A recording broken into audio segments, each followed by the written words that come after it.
بسم اللہ الرحمن الرحیم۔ السلام علیکم معزز سامعین، آپ سن رہے ہیں اسلامی معلومات افضل کے ساتھ۔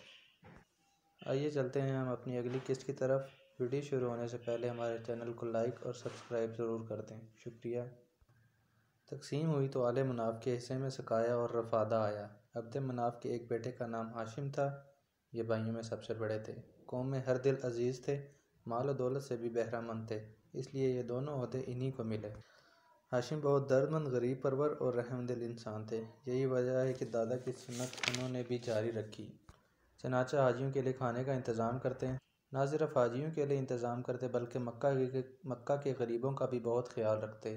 انہوں نے اہل مکہ کی مالی حالت بہتر بنانے کی بھی تدبیریں سوچیں، اس کا بندوبست کیا۔ سال میں 2 بار تاجروں کے قافلے بیرون ملک جائیں اور وہاں تجارت کریں۔ چنانچہ ہر سال ایک قافلہ گرمیوں میں جاتا اور ایک سردیوں میں، گرمیوں میں شام کی طرف جاتا اور سردیوں میں یمن کی طرف۔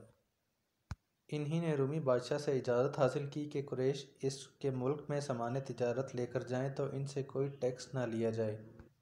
حبش کے بادشاہ نجاشی سے بھی اس قسم کا فرمان حاصل کیا۔ عرب میں راستے غیر محفوظ تھے، ہر آن لٹ جانے کا خطرہ رہتا۔ ہاشم نے اس کے پیش نظر دورہ کیا اور مختلف قبیلوں میں جا کر ان سے معاہدہ کیا، قریش کا کوئی قافلہ گزرے تو اس کو وہ نقصان نہ پہنچائیں۔ اس احسان کے بدلے میں قریشی قافلے ان قبیلوں میں خود جائیں گے، ان کی ضرورت کی چیزیں لے جائیں گے اور ان سے خرید و فروخت کریں گے۔ یہی وجہ ہے کہ عرب میں اگرچہ غارت گری کا بازار گرم تھا، مگر قریش کا قافلہ ہمیشہ محفوظ رہا۔ اس طرح انہوں نے مختلف قبیلوں اور ملکوں سے سیاسی اور تجارتی معاہدے کیے، اس سے قریش بالکل مامون ہو گئے اور تجارتی میدان میں خوب آگے بڑھے۔ ایک بار کا واقعہ ہے کہ مکہ میں زبردست قحط پڑا۔ ہاشم نے اس موقع پر شوربہ میں روٹیاں چوراں کی اور لوگوں کو کھلایا، اس وقت سے ان کا نام ہاشم پڑ گیا۔ حشم کے معنی ہے چورا کرنے والا اور ہاشم کے معنی ہے چورا کرنے والا۔ ایک سال ہاشم تجارت کے لیے شام گئے، ساتھ میں تاجروں کا پورا قافلہ تھا۔ پھر واپس ہوتے ہوئے یثرب یعنی مدینہ سے گزر ہوا۔ قافلے میں کچھ تاجر یثرب کے تھے جن کو وہاں کی ایک عورت نے اپنا مال تجارت دے کر بھیجا تھا۔ قافلہ یثرب پہنچا تو وہ عورت اپنی تاجروں کے پاس آئی اور سفر کی روداد پوچھنے لگی کہ کیا بیچا اور کیا خریدا۔ باتوں سے ایسا لگتا تھا جیسے کوئی بہت ہی ہوشیار، تجربہ کار اور باتدبیر خاتون ہو۔ ہاشم یہ سب دیکھ رہے تھے اور دل ہی دل میں اس کی فراست کی داد دے رہے تھے۔ اس کی ذکاوت اور فطانت اور چہرے پر شرافت اور سنجیدگی کا نور دیکھ کر وہ مسحور ہو رہے تھے۔ پھر ان تاجروں سے پوچھا، یہ کون ہے؟ جواب ملا، ان کا نام سلمہ ہے اور باپ کا نام عمرو ہے۔ خزرج کا ایک خاندان ہے بنی نجار، یہ اسی خاندان سے ہے۔ انہوں نے پوچھا، کیا یہ شادی شدہ ہے؟ جواب ملا، نہیں، البتہ یہ اپنے یہاں کی بہت معزز خاتون ہے، اس لیے چاہتی ہے کہ کوئی ایسا شوہر مل جائے جو اس کو بالکل آزاد رکھے، اپنی آزادی کو مجروح کرنا اسے گوارا نہیں۔ ہاشم نے پوچھا، کیا وہ مجھے پسند کرے گی؟ جب سلمہ سے پوچھا گیا تو وہ فوراً تیار ہو گئی اور وہ اسے لے کر مکہ چلے آئے۔ وہاں ایک زمانہ تک دونوں ساتھ رہے، پھر وہ یثرب لوٹ آئی اور وہاں اس کے ہاں ایک لڑکا ہوا جس کا نام اس نے شیبہ رکھا۔ اس کے بعد کئی سال گزر گئے، پھر ایک سال گرمی کا تجارتی قافلہ چلا تو ساتھ ہی ہاشم بھی گئے۔ شام میں ایک مقام ہے غزہ، وہاں پہنچ کر وہ انتقال کر گئے، لہٰذا اب سارے عہدے مطلب کے ہاتھ میں آ گئے کہ یہ ان کے بھائی تھے۔ شیبہ مطلب کے بھتیجے تھے، یہ یثرب میں ماں کے پاس ہی رہ رہے تھے۔ اب مطلب کو ان کی فکر ہوئی اور انہوں نے یہ طے کیا کہ بھتیجے کو مکہ میں لائیں، یہیں ان کا دودیال ہے، یہیں باپ کا پورا خاندان تھا۔ چنانچہ مطلب اس غرض سے یثرب گئے۔ بابی سلمہ سے ملاقات ہوئی تو بولے، میرا بھتیجا بڑا ہو چکا ہے، ہاتھ پیر مضبوط ہو چکے ہیں، لہٰذا میں چاہتا ہوں کہ اب اسے اپنے یہاں لے جاؤں۔ تمہیں معلوم ہی ہے کہ ہم قوم میں حسب نسب کے اعتبار سے نمایاں ہیں، وہاں وہ عزت سے رہے گا، یہاں تو بیچارہ پردیس میں پڑا ہے۔ سلمہ نے کہا، اس کی جدائی میرے لیے موت ہے، لیکن یہ بھی مجھے پسند نہیں کہ وہ اپنے بزرگوں سے جدا رہے، ذرا پوچھو دیکھو خود اس کی کیا خواہش ہے۔ مطلب نے بھتیجے سے پوچھا تو جواب ملا، جب تک ماں کی اجازت نہ ہو میں کہیں نہیں جا سکتا۔ سلمہ نے مطلب کا اصرار دیکھا تو تیار ہو گئیں اور کلیجے پر پتھر رکھ کر اجازت دے دی۔ چنانچہ مطلب 3 دن مہمان رہے، پھر چوتھے دن شیبہ کو ساتھ لے کر مکہ روانہ ہو گئے۔ اس وقت شیبہ کی عمر 8 برس تھی، دونوں ایک ہی اونٹ پر سوار تھے، مطلب آگے اور شیبہ پیچھے۔ مکہ میں وہ داخل ہوئے تو لوگوں کو گمان ہوا یہ مطلب کا غلام ہے جسے کہیں وہ باہر سے لے کر آ رہے ہیں۔ چنانچہ دیکھتے ہی انہوں نے شور مچایا، مطلب غلام لائے، کیا تم نے وہ مطلب کا غلام دیکھا؟ دیکھو مطلب کا غلام۔ مطلب نے اس طرح کی آوازیں سنی تو بولے، اہل قریش تم بھی عجیب لوگ ہو، یہ تو میرا بھتیجا ہے، بڑے بھائی ہاشم کا بیٹا، یثرب میں تھا، وہاں سے لے کر آ رہا ہوں۔ لیکن یہ نیا نام جو بے ساختہ زبانوں پر آ گیا اصل نام پر غالب آ گیا۔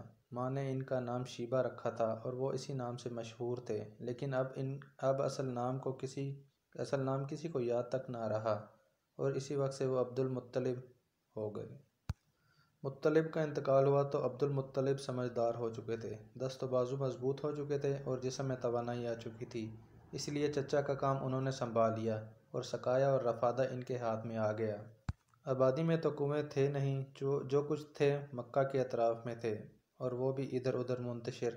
حاجیوں کے لیے پانی وہیں سے لایا جاتا اور کعبہ کے پاس کچھ حوض تھے، ان میں بھرا جاتا۔ حوضوں کو مستقل بھرتے رہنا، پھر آئے دن ان کی صفائی کرنا ایک مسئلہ تھا، اس میں بڑی پریشانی ہوتی اور طرح طرح کی زحمتوں کا سامنا ہوتا۔ چنانچہ عبد المطلب بہت فکرمند ہوئے۔ چاہے زمزم کے متعلق مشہور تھا کہ اس کا پانی شیریں اور خوش ذائقہ تھا، کبھی خشک بھی نہ ہوتا اور جتنی ضرورت ہوتی حاصل ہو جاتا۔ لطف یہ تھا کہ نہ کوئی زحمت اٹھانی پڑتی، نہ کسی قسم کی پریشانی ہوتی، لہٰذا عبد المطلب کو اس کا خیال آیا۔ چنانچہ لوگوں سے پوچھا زمزم کو کس نے پاٹا اور کیوں پاٹا؟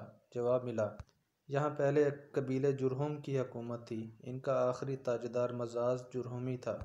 جب اس کی قوم بگڑ گئی اور بناؤ سے زیادہ بگاڑ کے کام کرنے لگی تو بنو خزاعہ کو ناگوار ہوا اور انہوں نے جرہم کو بے دخل کرنے کا فیصلہ کر لیا۔ چنانچہ اس کے لیے انہوں نے جنگ بھی کی، جس میں میدان بنو خزاعہ کے ہاتھ رہا، لہٰذا اب جرہم کو یہاں سے جانا پڑا۔ جاتے وقت مزاج سے اور کچھ تو بننا پڑا، البتہ کعبہ میں جو نذرانے تھے ان کو اس نے زمزم کے اندر ڈالا اور اوپر سے پاٹ دیا۔ یہ سن کر عبد المطلب نے کہا، اچھا تو جب تک زمزم کی کھدائی صفائی نہ ہو جائے اور پہلے کی طرح پھر وہ رواں نہ ہو جائے، اس وقت تک میں چین سے نہیں بیٹھ سکتا۔ پھر ایک رات وہ سو رہے تھے کہ سوتے ہی یکایک یہ آواز سنی، زمزم کی کھدائی کر، اور پھر یہ غیبی آواز مسلسل آتی رہی، جس سے ان کی ہمت اور بڑھی۔ چنانچہ کھدائی شروع ہو گئی، لیکن یہ کوئی آسان کام نہ تھا، جان توڑ محنت کرنی پڑی، خون پسینہ ایک کر دیا، تب کہیں جا کر پانی نکلا۔ زمزم میں مزاج کی تلواریں بھی ملیں اور کعبہ کے وہ نذرانے بھی ملے۔ نذرانوں میں سونے کے 2 ہرن بھی تھے۔ عبد المطلب نے تلواروں سے کعبہ کے دروازے بنوائے اور ہرنوں کو ان کے دونوں طرف رکھ دیا کہ کعبہ کی زینت بڑھے۔ زمزم کی کھدائی میں عبد المطلب تھک کر چور ہو گئے تھے، جس کا دل پر کافی اثر ہوا اور تنہائی کا احساس شدت سے ہونے لگا۔ اس وقت تک ان کے ہاں صرف ایک ہی اولاد تھی، جس کا نام حارث تھا، لہٰذا انہوں نے نظر مانی اور اللہ سے دعا کی، خدایا اگر تو مجھے 10 بیٹے عطا فرمائے اور سب کے سب جوان ہو کر میرا ہاتھ بٹانے لگیں تو ایک کو تیرے نام پر قربان کر دوں گا۔ عبد المطلب کی یہ آرزو پوری ہوئی، اللہ نے ان کو 10 بیٹے دیے، سب پلے بڑے، جوان ہوئے اور ان کا ہاتھ بٹانے لگے۔ اب نظر پوری کرنے کا وقت آ گیا۔ عبد المطلب نے بیٹوں کو جمع کیا اور سارا قصہ سنائے۔ بیٹے بولے، ابا جان، ہم سب دل و جان سے حاضر ہیں، جس کو